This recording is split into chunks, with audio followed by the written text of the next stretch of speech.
കഴിഞ്ഞ ദിവസം പിണറായി വിജയൻ നിയമസഭയിൽ ഒരു വലിയ പ്രസ്താവന നടത്തി. ആ പ്രസ്താവന നടത്തിയത് 5 മാസത്തേക്കുള്ള സാമൂഹ്യക്ഷേമ പെൻഷൻ്റെ കുടിശ്ശിക ഉണ്ട്. അത് നമുക്കറിയാം, 1600 രൂപ വീതം 62 ലക്ഷത്തോളം ആളുകൾ കൊടുക്കുന്നതിന് കുടിശ്ശികയാണ് വന്നിട്ടുള്ളത്.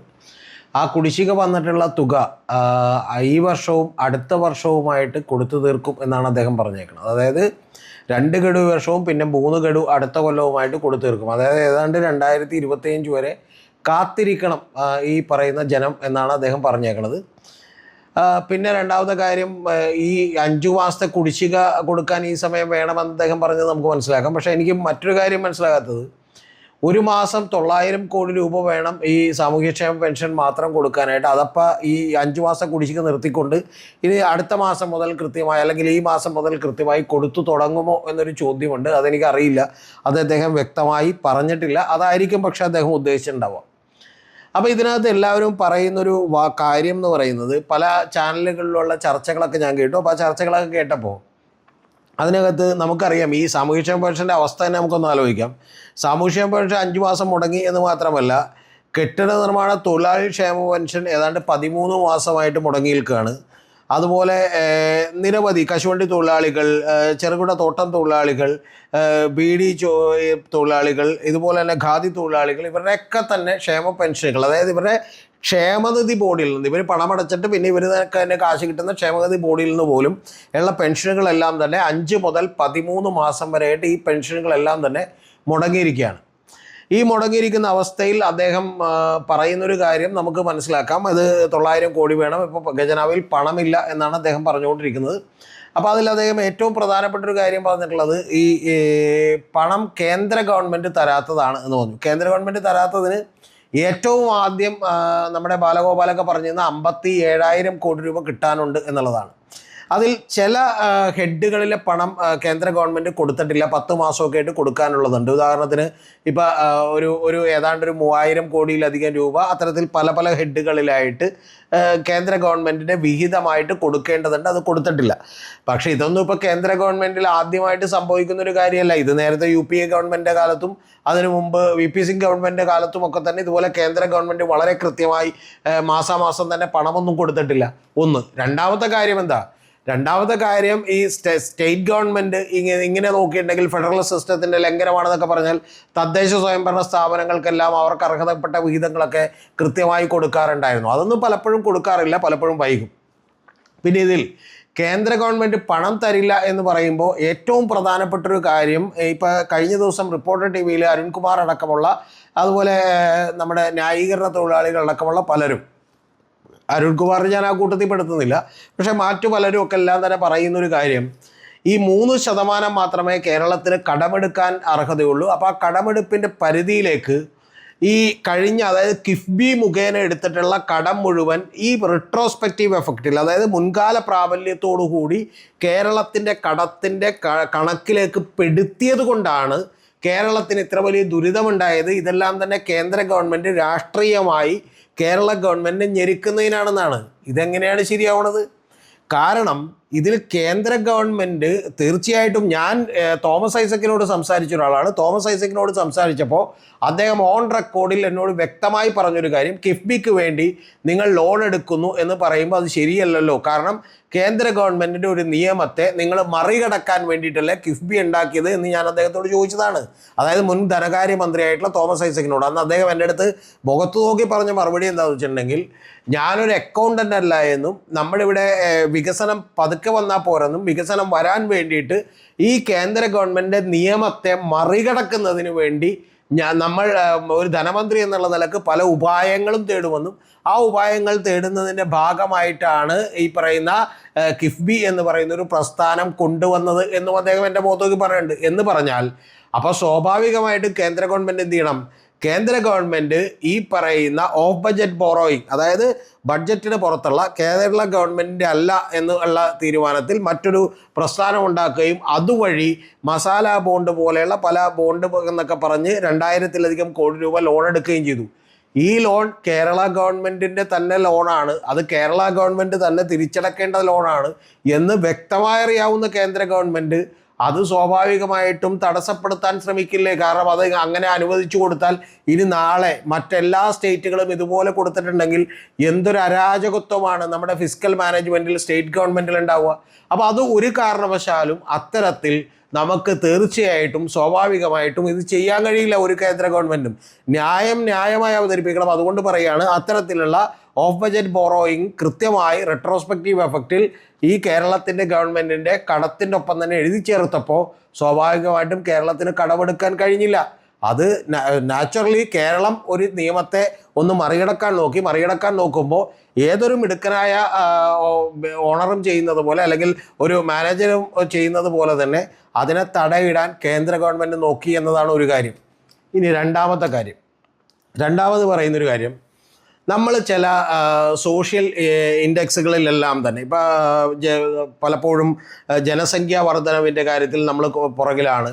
അപ്പോൾ അതുപോലെ തന്നെ മറ്റു പല സോഷ്യൽ ഇൻഡെക്സുകളുടെയും കാര്യത്തിൽ നമ്മൾ മുൻപന്തിയിലെത്തിയതുകൊണ്ട് പലപ്പോഴും ധനകാര്യ കമ്മീഷനുകൾ ചില മാനദണ്ഡങ്ങൾ വെച്ചുകൊണ്ട് ഇന്ത്യയിലെ എല്ലാ സംസ്ഥാനങ്ങൾക്കും തുകകൾ അനുവദിക്കാൻ വേണ്ടി വന്നപ്പോൾ കേരളത്തിന് പല സെഗ്മെൻറ്റുകളിലും തുകകൾ കുറഞ്ഞിട്ടുണ്ട്. അത് കറക്റ്റായിട്ടുള്ള കാര്യമാണ്.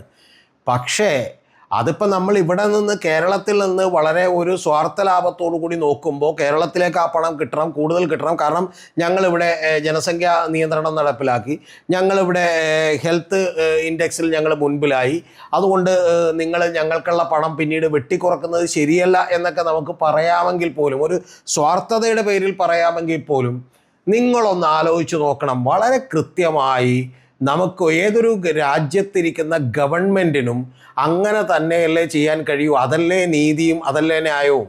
ഇപ്പം നാളെ കേരളത്തിൽ തന്നെ നമ്മളൊന്ന് ആലോചിച്ച് നോക്കും. ഇപ്പോൾ കേരളത്തിൽ ഏറ്റവും കൂടുതൽ ടാക്സ് പിരിക്കുന്നത് സ്വാഭാവികമായിട്ടും എറണാകുളത്തു നിന്നും ട്രിവാൻഡ്രത്തു നിന്നും കോഴിക്കോട് നിന്നുമാണ്. ആ ടാക്സിൽ നിന്നുള്ള പല കാര്യങ്ങളും എടുത്തുകൊണ്ട്, അല്ലെങ്കിൽ കൂടുതൽ ഇവിടെ നമ്മൾ ഡെവലപ്ഡ് ആയിട്ടുള്ള എറണാകുളത്തിന് തരാതെ ചിലപ്പോൾ ചില കാര്യങ്ങളെങ്കിലും നമ്മൾ വയനാട്ടിലോ കാസർഗോഡോ അല്ലെങ്കിൽ അതുപോലെ ബാക്ക്വേർഡ് ആയിട്ടുള്ള ആലപ്പുഴ പോലെയുള്ള ജില്ലകളിലൊക്കെ കൊടുക്കേണ്ടി വരും. അത് കൊടുക്കേണ്ടി വരുന്നത് ഒരു ലാർജർ ഇൻട്രസ്റ്റിന് തീർച്ചയായിട്ടും നല്ല കാര്യമാണ്. അതുകൊണ്ട് ഈ ധനകാര്യ കമ്മീഷനുകളിലെ കാര്യത്തിലും അല്ലെങ്കിൽ അവർ ഈ ഫണ്ട് പ്രൊപ്പോർഷനേറ്റ്ലി നമുക്ക് വിതരണം ചെയ്യുന്ന കാര്യത്തിലും ഇതേപോലെ തന്നെ ഫണ്ടിൻ്റെ കാര്യത്തിൽ ഈ കടമെടുപ്പ് പരിധി വെട്ടിക്കുറച്ചതിൻ്റെ കാര്യത്തിലുമെല്ലാം തന്നെ ന്യായമായിട്ടുള്ള കാര്യം ചെയ്തേക്കുന്നത് കേന്ദ്ര ഗവൺമെൻറ്റാണ്.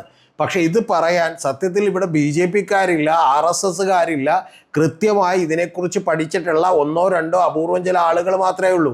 അതുകൊണ്ട് 57,000 കോടി രൂപ നമുക്ക് കിട്ടാനുണ്ട്, അല്ലെങ്കിൽ നമുക്കത് കിട്ടാനുണ്ട്, അത് കേന്ദ്ര ഒറ്റടിക്ക് വെട്ടിച്ചുരുക്കി എന്നൊക്കെയുള്ള വെറും വിദണ്ഡവാദങ്ങൾ ഉയർത്തിക്കൊണ്ടാണ് ഇവിടെ CPM-ഉം അതുപോലെ LDF ഗവൺമെൻറ്റും മുന്നോട്ട് പോകുന്നത്.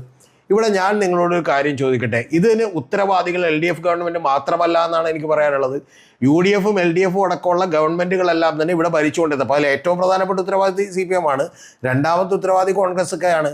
കാരണം നമ്മുടെ ഇവിടെ ഇതൊരു ഉപഭോക്തൃ സംസ്ഥാനമാക്കി നിലനിർത്തുകയും നമ്മുടെ ഇവിടേക്ക് സർവീസ് ഇൻഡസ്ട്രി അല്ലാതെ മറ്റൊരു ഇൻഡസ്ട്രികൾ നമ്മൾ വളരാൻ അനുവദിക്കാതിരിക്കുകയും നമ്മളിവിടെ ഏതെങ്കിലും ഒരു സ്ഥാപനങ്ങൾ ഉയർന്നു വന്നിട്ടുണ്ടെങ്കിൽ അതിനെ പൊട്ടിക്കാൻ തീരുമാനിക്കുകയും ചെയ്യുന്നതിന് പകരം ഒരു ഭാവനാ സമ്പന്നമായിട്ടുള്ള ഏത് പരിപാടികളാണ്, ഏത് ഇൻഡസ്ട്രി ഡെവലപ്മെൻറ്റിനാണ് നമ്മളിവിടെ തുടക്കം കുറിച്ചിട്ടുള്ളത്? നമ്മളിവിടെ ടെക്നോ പാർക്കിന് തുടക്കം കുറിച്ചു. ആ ടെക്നോ പാർക്കിൽ 1,00,000 സ്ക്വയർ ഫീറ്റും വലിയ തോതിൽ അത് ഡെവലപ്പ് ചെയ്യുകയും ചെയ്തതിന് ശേഷം ഇപ്പോൾ ഏതാണ്ടത് മന്ദീഭവിച്ച അവസ്ഥയിലാണ്. കാരണം എന്താണ്? തമിഴ്നാട്ടിലും കർണാടകത്തിലും തെലുങ്കാനയിലും ആന്ധ്രാപ്രദേശിലുമെല്ലാം തന്നെ അവർ വാരിക്കോരി ഈ വ്യവസായികൾക്ക് സൗകര്യങ്ങൾ ചെയ്തു കൊടുക്കുകയാണ്. അങ്ങനെ വ്യവസായികൾ വരികയും അവിടെ വ്യവസായം നടത്തുകയും അവരിൽ നിന്ന് ടാക്സ് പിരിക്കുകയൊക്കെ ചെയ്യുമ്പോൾ മാത്രമേ ഏതൊരു സ്റ്റേറ്റും വളരുള്ളൂ. അത്തരത്തിൽ വളരാനുള്ള ഒരു നടപടിയും നമ്മളെ ഭാവന സമ്പന്നത ഒരു ഭാവനയും ഇല്ലാത്ത 20 കൊല്ലത്തേക്ക് 50 കൊല്ലത്തേക്ക് പോലും നമ്മുടെ ഒരു വളർച്ചയെ മുൻകൂട്ടി കാണാൻ കഴിയുന്ന ഒരു ഭരണാധികാരിയും കേരളത്തിനുണ്ടായില്ല എന്നുള്ളതാണ് സത്യം. ഇപ്പം നിങ്ങൾ സൗദി അറേബ്യയിലേക്ക് നോക്ക്. സൗദി അറേബ്യയിൽ ഇപ്പോൾ അവരുടെ വരുമാനം, അതായത് പെട്രോളിൽ നിന്ന് കുറഞ്ഞേക്കുമോ, അല്ലെങ്കിൽ പെട്രോളിൻ്റെ കൺസപ്ഷൻ ലോകരാജ്യങ്ങളിലെല്ലാം കുറഞ്ഞുകൊണ്ടിരിക്കുകയാണ്, ഡീസലിൻ്റെ കൺസപ്ഷൻ കുറയുകയാണ്, ഇലക്ട്രിക് വാഹനങ്ങൾ വന്നുകൊണ്ടിരിക്കുകയാണ്. അപ്പോൾ ഭാവിയിലേക്ക് അടുത്ത 50-100 കൊല്ലം കഴിയുമ്പോഴാണ് പ്രശ്നമുണ്ടാകാൻ പോകുന്നത്. പക്ഷെ അങ്ങനെ പ്രശ്നമുണ്ടായാലോ എന്ന് വിചാരിച്ചാൽ അവർ നിയോം പോലെയുള്ള സിറ്റികൾ പണിയുന്നു, മറ്റു വരുമാന മാർഗങ്ങൾ തേടുന്നു എന്നുള്ളതാണ് യാഥാർത്ഥ്യം. ഇത്തരത്തിലുള്ള എന്ത് വരുമാന മാർഗമാണ് നമ്മൾ കേരളത്തിൽ നേടിയത്? കേരളം എന്ന് പറയുന്നത് ഒരു റെമിറ്റൻസ് ഇക്കോണമിയാണ്. ആ ഇക്കോണമിയിൽ നിന്നുകൊണ്ട് സ്വാഭാവികമായിട്ടും നമുക്ക് ചെയ്യാൻ കഴിയുന്നതിന് പരിധികളുണ്ട്. അതിന് പിന്നെ എല്ലാത്തരം വ്യവസായങ്ങളും നമുക്കിവിടെ പറ്റില്ല. ഇപ്പം നമുക്കൊരു കെമിക്കൽ നിർമ്മിക്കുന്ന ഏതെങ്കിലും ഫാക്ടറികൾ നമുക്ക് കേരളത്തിൽ വെക്കാൻ കഴിയില്ല. കാരണം നമ്മുടെ ഇവിടെ ഒരു പോപ്പുലേഷൻ ഡെൻസിറ്റി വളരെ കൂടുതലാണ്. അപ്പോൾ അതുകൊണ്ട് നമുക്ക് IT പോലെയുള്ള ഇൻഡസ്ട്രികളാണെങ്കിൽ കുറേ കൂടി കേരളത്തിൽ ഡെവലപ്പ് ചെയ്യാവുന്ന എല്ലാ സാഹചര്യങ്ങളുണ്ട്. പക്ഷേ വൻകിട ആളുകൾ വന്നാലല്ലാതെ ഏതെങ്കിലും ചെറുകിട കമ്പനികൾക്ക് വളരാനുള്ള ഒരു സാഹചര്യവും ഒരുക്കില്ല എന്ന് മാത്രമല്ല, ബിസിനസ് ചെയ്യുന്നതും പണമുണ്ടാക്കുന്നതുമൊക്കെ ഒരു വൃത്തികെട്ട കാര്യമാണെന്നും, പണക്കാരായാൽ അവർ അത്യാവശ്യ സൗകര്യത്തോടെ ജീവിക്കുന്നവരായാൽ അവനെ നമ്മൾ എങ്ങനെയും തകർക്കേണ്ടതാണെന്ന് പറയുന്ന ഒരു മെൻറ്റാലിറ്റി ഈ കേരളത്തിലേക്ക് വളർത്തിയെടുത്തതിൽ CPM വലിയ പങ്കുണ്ട്. ഒന്നും ചെയ്യാതിരുന്നതിൽ കോൺഗ്രസ്സിന് വലിയ പങ്കുണ്ട്. എന്നിട്ട് നമ്മളിരുന്ന് ഇപ്പോൾ മറ്റേ വലിയ വരുമാനം കൂടി. എങ്ങനെയാണ് നിങ്ങളുടെ വരുമാനം കൂടിയത്? നിങ്ങൾ 2 രൂപ പെട്രോളിനും ഡീസലിനും ഒക്കെ സെസ് ഈടാക്കി.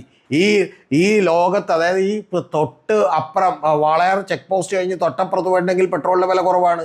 അതിനും തൊട്ടപ്പുറത്തേക്ക് കർണാടകത്തിൽ പോയാൽ പെട്രോളിൻ്റെ വില കുറവാണ്. മാഹിക്ക് പോയിട്ടുണ്ടെങ്കിൽ 12 രൂപയാണ് പെട്രോളിൻ്റെ കാര്യത്തിൽ വ്യത്യാസമുള്ളത്. അപ്പോൾ ഇത്തരത്തിലുള്ള വ്യത്യാസങ്ങൾ, ഈ വില കൂടൽ നമ്മുടെ കേന്ദ്ര ഗവൺമെൻറ് കൂട്ടിയപ്പോൾ 75 രൂപയിലുണ്ട്, 70 രൂപയിൽ കൂടുതലുണ്ടായിരുന്ന കേന്ദ്ര ഗവൺമെൻറ് 100 രൂപയാക്കിയപ്പോൾ അതിൻ്റെ വിഹിതം കിട്ടി. കൂടാതെ ഈ പറയുന്ന സെസ് ഏർപ്പെടുത്തിയതിൻ്റെ വിഹിതം കിട്ടി. കൂടാതെ കിഫ്ബിക്ക് വേണ്ടി 1 രൂപ സെസ് ഏർപ്പെടുത്തി.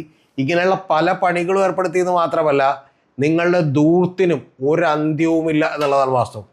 ഇതൊക്കെ പറഞ്ഞുകൊണ്ടിരിക്കുമ്പോൾ, അതായത് നിങ്ങൾ 1600 രൂപ മുണ്ടുമുറുക്കി കൊടുക്കൂ എന്ന് ഈ പറയുന്ന മറിയക്കുട്ടിയോടും അന്നക്കുട്ടിമാരോടും ഒക്കെ പറഞ്ഞുകൊണ്ടിരിക്കുമ്പോൾ നിങ്ങൾ ചെയ്ത അതേ പണി എന്താ? 78 വയസ്സുകാരനായ മുണ്ടുമുറുക്കി കൊടുത്ത് വീട്ടിലിരിക്കേണ്ട KV തോമസിനെ പിടിച്ച് നിങ്ങൾ 1 ലക്ഷം രൂപ വീതം സാലറി കൊടുത്ത് പ്രത്യേക പ്രതിനിധിയായിട്ട് ഡൽഹിക്ക് വിട്ടേക്കാണ്. എന്താണ് പുള്ളി ചെയ്തിട്ടുള്ള, കേരളത്തിന് വേണ്ടി ചെയ്ത സംഭാവന എന്താണ്? നമുക്കൊരു സോഷ്യൽ ഓഡിറ്റ് നടത്താം. നമുക്ക് വേണമെങ്കിൽ ഒരു ഓപ്പൺ ഡിബേറ്റിന് തയ്യാറാണ് ഞാൻ. എന്താണ് പുള്ളി ചെയ്തത്? എന്നിട്ട് അദ്ദേഹത്തിൻ്റെ പ്രൈവറ്റ് സെക്രട്ടറി ആയിട്ടുള്ള ഒരു അഡ്വക്കേറ്റിന് ചെയ്യാത്ത പണിക്ക്, അതായത് 2024 ജാനുവരിയിലാണ് പുള്ളി ജോയിൻ ചെയ്തത്. പക്ഷേ 2023 ജാനുവരി മുതലുള്ള 5,40,000 രൂപയുടെ കാശ് കൊടുക്കാൻ നിങ്ങൾക്ക് തിരക്കാണ് പിണറായി വിജയൻ. അതാണ് നിങ്ങളുടെ പ്രശ്നം. അതുകൊണ്ടാണ് ജനം ഇത് വിശ്വസിക്കാത്തത്. നിങ്ങൾ മറ്റേ നവകേരള ബസ് എടുത്ത് കേരളം മുഴുവൻ റോന്ത് ചുറ്റിയപ്പോഴും ജനം ഇത് വിശ്വസിക്കാത്തത് കാഷ്യൂ നട്ടിൽ പാലൊഴിച്ച് കഴിക്കുന്ന മറ്റേ പൗരപ്രമുഖരായിട്ടുള്ള കാശുള്ളവരെ വിളിച്ച് പിരിവ് നടത്താൻ വേണ്ടി പ്രഭാത ഭക്ഷണം കഴിക്കുന്ന നിങ്ങൾ മുണ്ട് മുറുക്കി കൊടുക്കാൻ സാധാരണക്കാരോട് പറഞ്ഞിട്ട് അവനെങ്ങനെ വിശ്വസിക്കാനാണ്? നീന്തൽക്കുളം ഒക്കെ നന്നാക്കിയത് പോട്ടെ, ഞാനത് വിട്ടു ക്ലിഫ് ഹൗസിൽ. കാരണം ഒരു മെയിൻറ്റെയിൻ ചെയ്ത് നമ്മൾ വെക്കേണ്ടതാണ്, പോട്ടെ വിട്ടേക്കൂ. അവിടെ ചീമക്കൊന്ന വെട്ടാനായിട്ട് നിങ്ങൾ 1.25 ലക്ഷം രൂപയാണ് കൊടുത്തത്. അവിടെ ലിഫ്റ്റ് വെക്കാൻ 25 ലക്ഷം രൂപയാണ് കൊടുത്തത്. അങ്ങേക്ക് ബുദ്ധിമുട്ടുണ്ടെങ്കിൽ അങ്ങ് ലിഫ്റ്റും വെച്ചോ, പ്രശ്നമില്ല. പക്ഷെ മറ്റൊരു ചോദ്യത്തിന് നിങ്ങൾ ഉത്തരം പറ.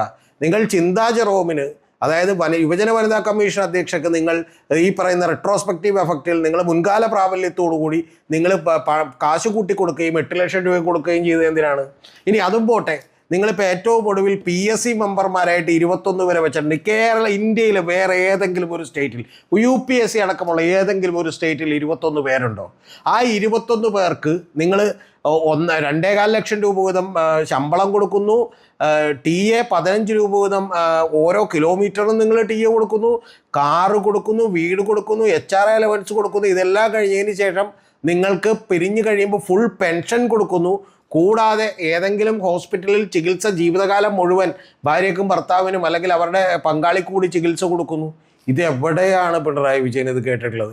ഇതൊന്നും പോരാഞ്ഞിട്ട് നിങ്ങളിപ്പോൾ ഈ പറയുന്ന PSC മെമ്പർമാർ, അത് വെച്ചേക്കണത് പ്രിൻസി കുര്യാക്കോസിനെ പോലെയുള്ള എറണാകുളത്ത് ജില്ലാ കമ്മിറ്റി മെമ്പർമാരെയാണ് നിങ്ങൾ വെച്ചേക്കണത്.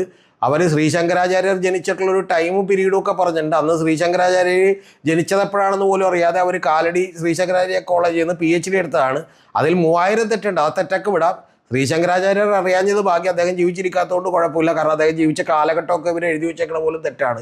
അങ്ങനെയുള്ള ആളുകളെ നിങ്ങൾ PSCയിൽ വെച്ചിട്ട് നിങ്ങളിപ്പോൾ PSC മെമ്പർമാരുടെ സാലറി നിങ്ങൾ 8 ലക്ഷം രൂപ, മറ്റേ 4 ലക്ഷം രൂപയ്ക്ക് ഉയർത്താൻ പോവുകയാണ്. അതായത് ഏതാണ്ട് ഇരട്ടി ആയിക്ക് ഉയർത്താൻ പോവുകയാണ്. എന്നിട്ട് നിങ്ങൾ അന്നക്കുട്ടിയോടും മറിയക്കുട്ടിയോടും ഒക്കെ പറയാണ് മുണ്ട് മുറുക്കി കൊടുക്ക്, 1600 രൂപക്ക് ഞങ്ങൾ 2 കൊല്ലത്തോളം, 1.5 കൊല്ലം നിങ്ങൾ വെയിറ്റ് ചെയ്യുന്നു. ആരോടാണ് ഇത് പറയുന്നത്?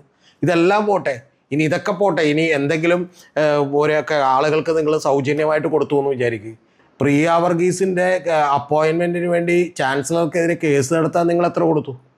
അതും പോട്ടെ, നിങ്ങൾ ആകാശ് തില്ലങ്കേരിക്ക് വേണ്ടിയിട്ട്, അതായത് ഷുഹൈബ് വധക്കേസിലെ പ്രതി ആകാശ് തില്ലങ്കേരിയും ഈ പറയുന്ന പോലെ മുറിച്ച് ആളെ കൊന്നിട്ടുള്ള അവരെയും രക്ഷിക്കാൻ വേണ്ടിയിട്ട് നിങ്ങൾ CBI വരാതിരിക്കാൻ വേണ്ടി 250 കോടിയിലധികം രൂപ മുടക്കിയില്ലേ?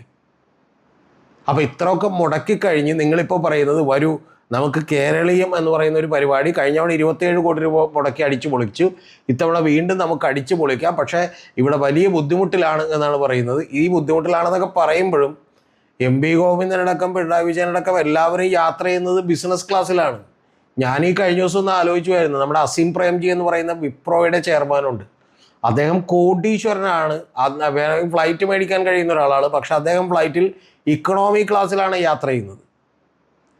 പോട്ടെ, അതൊന്നും ഞാൻ പറയുന്നില്ല, നമ്മുടെ മുഖ്യമന്ത്രി ബിസിനസ് ക്ലാസ്സിൽ യാത്ര ചെയ്യട്ടെ, കുഴപ്പമില്ല. പക്ഷേ ഈ 45 ലക്ഷം രൂപ ടൂർ അടിക്കുകയും ഈ ആകാശ് തില്ലങ്കേരിക്ക് വേണ്ടി കാശ് മുടക്കുകയൊക്കെ ചെയ്യുന്നതിന് നിങ്ങൾ എന്ത് സമാധാനം പറയും? എൻ്റെ പ്രിയപ്പെട്ട CPM-കാരാ, അനുഭാവികളെ, നിങ്ങളിത് എങ്ങനെയാണ് ആളുകളോട് പറഞ്ഞ് മനസ്സിലാക്കാൻ പോണത്? അതായത് ഞങ്ങൾ എന്തെങ്കിലും തരത്തിലുള്ളൊരു മാതൃക കാണിക്കണ്ടേ? ഏതെങ്കിലും ഒരു ഏരിയ സെക്രട്ടറി എങ്കിലും ഒരു ഇന്നോവയിലല്ലാതെ നടക്കുന്ന ഒരു ഏരിയ സെക്രട്ടറി നമുക്ക് കാണാൻ പറ്റുമോ? എത്ര ആർഭാടമായി ഈ പാർട്ടിക്കാരടക്കം ജീവിക്കുന്നത് എവിടെ നിന്ന് പണം കിട്ടിയിട്ടാണ്? എന്നിട്ട് നിങ്ങൾ സാധാരണക്കാരോട് പറയുകയാണ് മുണ്ട് മുറുക്കി കൊടുക്കുന്നു. ഇത് സത്യത്തിൽ അന്നക്കുട്ടിയോടും മറിയക്കുട്ടിയോടൊക്കെ നേരത്തെ പറഞ്ഞെങ്കിൽ അവർ കേട്ടേനെ, സത്യമായിട്ടും അവർ കേട്ടേനെ. പക്ഷെ അതിന് പകരം നിങ്ങൾ എന്ത് ചെയ്യുന്നു വെച്ചാൽ അവർ പിച്ചച്ചട്ടിയുമായി സമരം ചെയ്തപ്പോൾ അത് ജനാധിപത്യ രീതിയിലുള്ളൊരു സമരമാണ് എന്ന് വിചാരിച്ച് അവരെ വിളിച്ച് സംസാരിക്കേണ്ടതിന് പകരം നിങ്ങൾ ഉടനെ തന്നെ ദേശാഭിമാനിയിലൂടെ അവരുടെ മകള് മറ്റേ ലണ്ടനിലോ അമേരിക്കയിലോ ആണെന്നൊക്കെ പറഞ്ഞ് പത്രവാർത്ത എഴുതി, അവർക്ക് 1.5 ഏക്കർ സ്ഥലമുണ്ടെന്ന് എഴുതി അവരെ വ്യക്തിഹത്യ നടത്താൻ വേണ്ടി ശ്രമിച്ചു. അതാണ് പ്രശ്നം, നിങ്ങൾ ഇനിയെങ്കിലും മനസ്സിലാക്കുക. അപ്പോൾ അതുകൊണ്ട് ഈ പറയുന്ന മറ്റേ വാചകമടിയൊന്നും കൊണ്ട് കാര്യമില്ല. നിങ്ങളുടെ പ്രവൃത്തികളിൽ വലിയ മാറ്റങ്ങൾ വരുത്തിയാൽ മാത്രമേ ഇത് നേരെയാവുകയുള്ളൂ. ഈ 900 കോടി രൂപ, ഏതാണ്ട് ഒരു 10,000 കോടി രൂപയുടെ അടുത്ത് ഒരു കൊല്ലം ഈ സാമൂഹ്യക്ഷേമ പെൻഷൻ കൊടുക്കാൻ വേണം. അത് നിങ്ങൾ ഉറപ്പായിട്ടും 2026 അടുക്കുന്ന ഒരു 6 മാസം 8 മാസം കൊടുക്കുമെന്നുള്ള കാര്യത്തിൽ എനിക്കൊരു സംശയമില്ല. നിങ്ങളിപ്പോൾ 1600 രൂപ എന്നുള്ളത് 2500 രൂപയൊക്കൊന്നും എനിക്ക് തർക്കമില്ല. നിങ്ങൾ ഈ പണം കൂട്ടി എന്നുള്ളത് ഞാൻ പറയുന്നുണ്ട് കേട്ടോ, നിങ്ങൾ കൃത്യമാണ്. അതായത് 500 രൂപയാണ് ഉമ്മൻചാണ്ടി ഗവൺമെൻറ് പോകുമ്പോൾ ഉണ്ടായിരുന്ന, 600 രൂപയാണ്, അത് 1000 രൂപയാക്കി നിങ്ങൾ വർദ്ധിപ്പിച്ചു, 1000 രൂപ കൂടി വർദ്ധിപ്പിച്ച് 1600 രൂപയാക്കി. ഇനി നിങ്ങളുടെ പ്രഖ്യാപനത്തിൽ നിങ്ങൾ 2500 രൂപയാക്കും. പക്ഷേ 2500 രൂപ നിങ്ങൾ കൊടുക്കുമ്പോൾ ആ 2500 രൂപ അടുത്ത ഇലക്ഷന് മുമ്പായിട്ട് നിങ്ങൾ കൊടുക്കും. നല്ല സ്ട്രാറ്റജിയാണ്. ഇപ്പോഴുള്ള കുടിശ്ശിക അടക്കം നിങ്ങൾ കൊടുക്കുമ്പോൾ സ്വാഭാവികമായിട്ടും ആളുകൾ ഒരു 6-8 മാസം ഇത് കണ്ടിന്യൂസ്ലി കൊടുത്താൽ മിക്കവാറും ഇപ്പം കിട്ടാതിരുന്നതൊക്കെ ആളുകൾ മറന്നു പോകും.